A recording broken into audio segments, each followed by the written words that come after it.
আসসালামু আলাইকুম রহমতুল্লাহি ওবরাকাতুহু। সম্মানিত দর্শক, আজকে যে শিরোনামটিতে আলোচনা করব তা খুব সহজ সরল বাংলায় বলার চেষ্টা করব।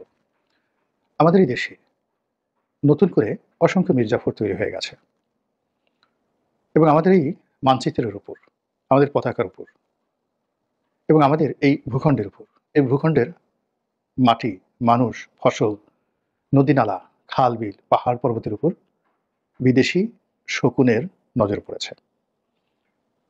অতীতে বহুবার আমরা এই ধরনের পরিবেশ পরিস্থিতির মধ্যে পড়েছি এবং যে কয়বার এই ধরনের পরিবেশ পরিস্থিতির মধ্যে পড়েছি, কখনো ২০ বছর, কখনো ৫০ বছর, কখনো ১০০ বছর, কখনো ২০০ বছর।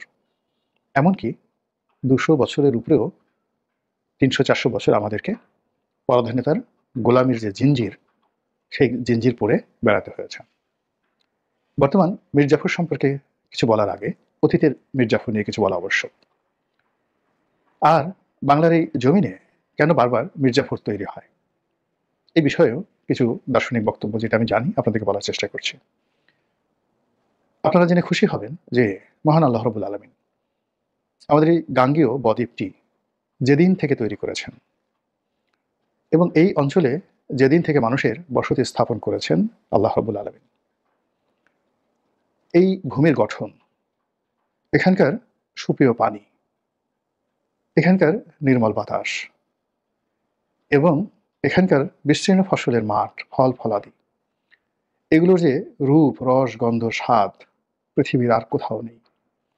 বিশ্বাস করুন, বাংলাদেশের আম, বাংলাদেশের কাঁঠাল, বাংলাদেশের বিন্নি চাল, বাংলাদেশের পোলাওয়ের চাল, বাংলাদেশের যে গম হয়, ভুট্টা হয়, যব হয়, কলা হয়, নদীর ইলিশ মাছ, পুঁটি মাছ থেকে শুরু করে হাজারো প্রজাতির যে মাছ রয়েছে, তা দিয়ে আল্লাহ রাব্বুল আলামিন আমাদের এই যে আমরা যারা বান্দা এবং বান্দি রয়েছে, আমাদের জীবনকে সুখময়, স্বাচ্ছন্দ্যময়, সৌন্দর্যমণ্ডিত এবং জৌলুসপূর্ণ করার জন্য আসমানের মালিকের পক্ষ থেকে কখনো কার্পণ্য ছিল না। কখনো মরুঝড়, মরুভূমি, বিশ্বের অন্যান্য দেশে যে সমস্যাগুলো হয়, কখনো আমাদের দেশে সেটা হয়নি। কিন্তু আমাদের দুর্ভাগ্য হলো যে আমরা এই প্রকৃতির নিয়ামত পেয়ে হাজার হাজার বছর ধরে পৃথিবীর সবচেয়ে ধনী জাতিগোষ্ঠী ছিলাম। আমাদের শিক্ষা, দীক্ষা, বিশ্ববিদ্যালয়, বিশ্বাস করুন, ইন 19 মানে 19 না ঠিক, আল্লাহ রাসূলে মুহাম্মদ রাসূলুল্লাহ সাল্লাল্লাহু আলাইহি ওয়াসাল্লাম উনি যখন আসলেন ৫৭০ খ্রিস্টাব্দে, নবুয়ত প্রাপ্ত হলেন ৬১০ খ্রিস্টাব্দে। যখন আরবের লোক লিখতে পারত না, আরবীয় ভাষাটা তখন তৈরি হয়নি। এই অক্ষরগুলো তখন বেশিরভাগ অক্ষর ৬১০ খ্রিস্টাব্দে ছিল না। তারও আগে আরবি ভাষা যেখানে লিখা রয়েছে, ধরুন ১০০০-২০০০ বছর আগে, তখন তারা ছবি এঁকে এঁকে সেই আরবি ভাষাটা তারা প্রকাশ করত, অক্ষর তাদের ছিল না। আর ওই সময়টিতে ৬১০ খ্রিস্টাব্দে আমাদের এই গাঙ্গেয় বদ্বীপ এবং একই সঙ্গে বাংলা, বিহার, উড়িষ্যা, এই অঞ্চল জুড়ে যে বিশাল সাম্রাজ্য গড়ে উঠেছিল, এটি পৃথিবীর মধ্যে সবচেয়ে ধনী রাষ্ট্র ছিল। আমাদের এখানে এই যে রাজশাহীতে পাহাড়পুর বিশ্ববিদ্যালয় ছিল, আমাদের এই যে বগুড়ার মহেস্থানগড়, এখানে একটা বিশ্ববিদ্যালয় ছিল, আমাদের মুর্শিদাবাদে কর্ণসুবর্ণ, সেটা রাজধানী ছিল, সেখানে একটা বিশ্ববিদ্যালয় ছিল। আর পাহাড়পুরে বিশ্ববিদ্যালয়ের পরে যেটা বিহারে নালন্দা বিশ্ববিদ্যালয়, ওই নালন্দা বিশ্ববিদ্যালয়ের যে ইতিহাস, ঐতিহ্য এখনো পর্যন্ত হার্ভার্ড, ক্যামব্রিজ বা অক্সফোর্ড নালন্দা বিশ্ববিদ্যালয়ের ঐতিহ্যকে অতিক্রম করতে পারেনি। এই ছিল আমাদের ইতিহাস। আমাদের সেই ধনসম্পদ লুণ্ঠন করার জন্য আফগানরা এসেছেন। উত্তর ভারত থেকে, দিল্লির কাছাকাছি অঞ্চল থেকে হিন্দু, বৌদ্ধ থেকে শুরু করে মুসলমানরা সবাই আসছে আমাদেরকে দখল করার জন্য। দক্ষিণ ভারত থেকে চালুক্যরা এসেছে, চালুক্যরাজ রাজেন্দ্র এসেছে। চীন থেকে এসেছে কুষাণ রাজ কনিষ্ক। তারপর পারস্য থেকে এসেছে, তুর্কমেনিস্তান থেকে এসেছে, তুরস্ক থেকে এসেছে, ইরান থেকে এসেছে, আরব থেকে এসেছে, ইউরোপের সব দেশ, ডেনমার্ক, পর্তুগাল, ফ্রান্স, ইংল্যান্ড, সব দেশ থেকে এসেছে। আর এখন আমেরিকা আসছে। আর এরা যে কয়বারই এসছে, এমনকি নেপাল থেকে এসছে। গোপাল যারা, এই যে পাল বংশ, তারা আসছে নেপাল থেকে। তাদের বংশের একটা অংশ নেপালে, আর একটা অংশ গুজরাটে। সেখান থেকে তারা আসছে। সেনরা প্রায় ১৫০ বছর শাসন করেছেন। লক্ষণ সেন, বল্লাল সেন, হেমন্ত সেন। তো এই ১৫০ বছরের শাসনে তারাও উত্তর ভারত থেকে আসছে। আমাদের যে সন অফ সয়েল, মাটির সন্তান আমাদেরকে শাসন করেছে, বা আমরা একেবারে নিজেরা নিজেদেরকে স্বাধীনভাবে ঘোষণা করেছি 1971। ফলে যে সকল রাজন্যবর্গের কথা আমরা ইতিহাসে পড়ি, শায়েস্তা খান, গিয়াসুদ্দিন আজম শাহ, আলাউদ্দিন হোসেন শাহ, নুসরত শাহ, পারাগল খাঁ, ছুটি খাঁ, ঈশা খাঁ, মুসা খাঁ, তারা সবাই বিদেশে ছিলেন। আমরা যেভাবে শশাঙ্কের কথা বলি, যেভাবে আমরা আমরা মহিপালের কথা বলি, বল্লাল সেনের কথা বলি, গোপালের কথা বলি, সবাই বিদেশে ছিলেন। একমাত্র হাজার হাজার বছরের ইতিহাসে বলা হয় ১,০০০, আমি বললাম ৫,০০০ বছর। এই ৫,০০০ বছরের মধ্যে একমাত্র টুঙ্গিপাড়ার পোলা, গোপালগঞ্জের ছেলে, গেরস্তের ছেলে, বঙ্গবন্ধু শেখ মুজিবুর রহমান এই প্রথম ডাক দিয়েছিলেন, তোমাদের যার যা কিছু আছে তাই নিয়ে শত্রুর উপর ঝাঁপিয়ে পড়ো। এবারের সংগ্রাম স্বাধীনতার সংগ্রাম, এবারের সংগ্রাম মুক্তির সংগ্রাম। এটা বাঙালির হাজার হাজার বছর ইতিহাসের ম্যাগনা কার্টা।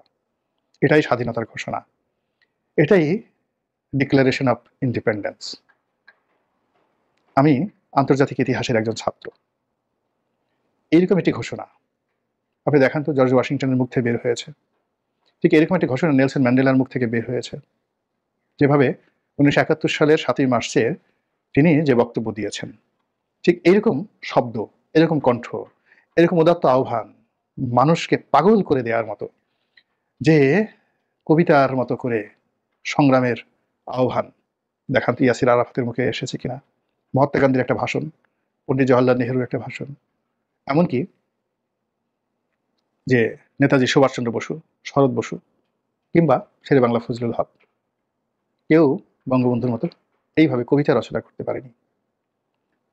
আমরা এমন একটা বেঈমানের দল, মুনাফেকের দল, অকৃতজ্ঞের দল, যে এত বড় একটা ইতিহাস, সেই ইতিহাসকে পাচাপা দেওয়ার জন্য, ধামাচাপা দেওয়ার জন্য আমরা যেভাবে সকাল বিকাল চেষ্টা করি, বঙ্গবন্ধুকে অপদস্থ করার জন্য যেভাবে চেষ্টা করি, ফলে কি হলো, আমাদের উপর থেকে যে নিয়ামত, সেই নিয়ামত তুলে নেওয়া হয়েছে। আমাদের দেশের কোকিলগুলো, আমাদের দেশের শালিক, টিয়া, ময়না পাখি থেকে শুরু করে প্রকৃতির যে সকল রিদম তৈরি করা, ছন্দ তৈরি করা, গান তৈরি করা যে পাখপাখালিগুলো আছে, প্রজাপতিগুলো আছে, সেগুলোকে তুলে নেওয়া হয়েছে, মানে রাজনীতির পাখপাখালি। বিনিময়ে ভাইরাস, করোনা, বিনিময়ে শকুন, তারপর অন্যান্য বিষাক্ত পাখপাখালি, সেগুলো আমাদের দেশে পাঠিয়ে দেওয়া হয়েছে।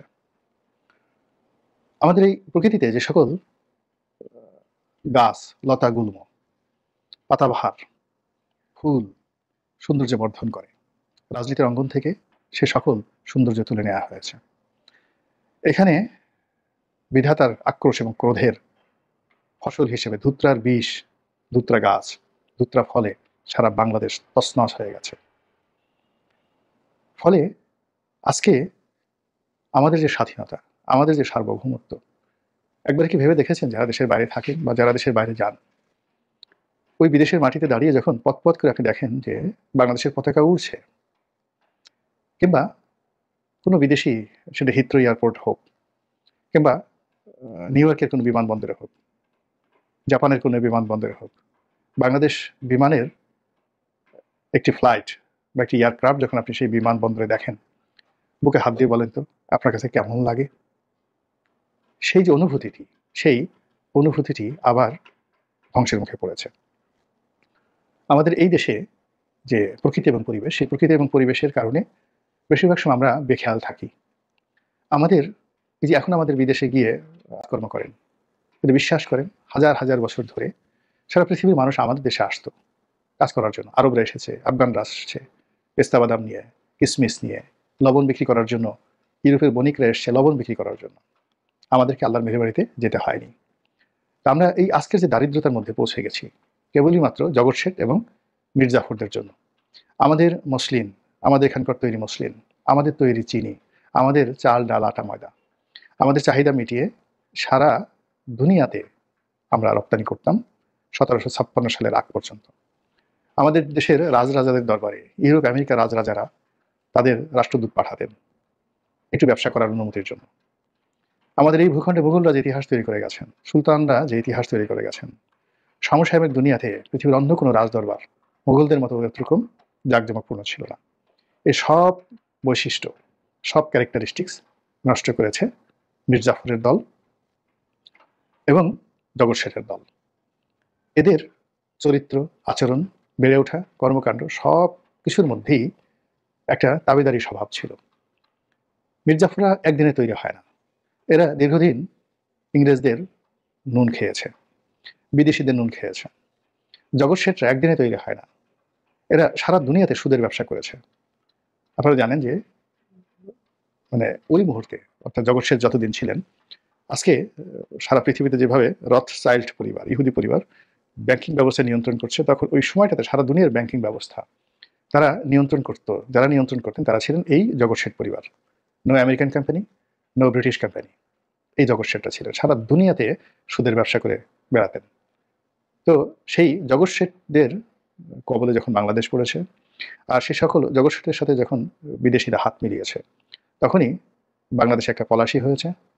পলাশির আম্র কাননে বাংলাদেশের স্বাধীনতার সূর্য অস্তমিত হয়েছে এবং আমাদের এই বাঙালির হাতে পায়ে সেই গোলামির যে শৃঙ্খল, জিঞ্জির কিভাবে পড়েছিল, যদি বুঝতে চান, দীনবন্ধু মিত্রের যে নীল দর্পণ নাটকটি দয়া করে দেখুন, তাহলে বুঝতে পারবেন যে এখনকার যে মীর জাফর, তারা আপনার জন্য কোন পরিণতিতে নিয়ে যাচ্ছে। যদি বাস্তব অবস্থা দেখেছেন, আমেরিকা, ফ্রান্স যে সকল দেশ নিজেদেরকে সভ্য দাবি করে, তাদের অত্যাচারে এখন বুর্কিনা ফাসোতে কি হচ্ছে, ইথিওপিয়াতে এই মুহূর্তে কি হচ্ছে, রুয়ান্ডাতে কি হয়েছে, গেলেই বুঝতে পারবেন। কাজেই এখন এই যে বাংলাদেশে যে নতুন মীর জাফর তৈরি হয়ে গেছে, নতুন যাকে বলা হয় জগৎ শেঠ তৈরি হয়ে গেছে, সুদখোর ঘুষখোরদের একটা সিন্ডিকেট তৈরি হয়ে গেছে।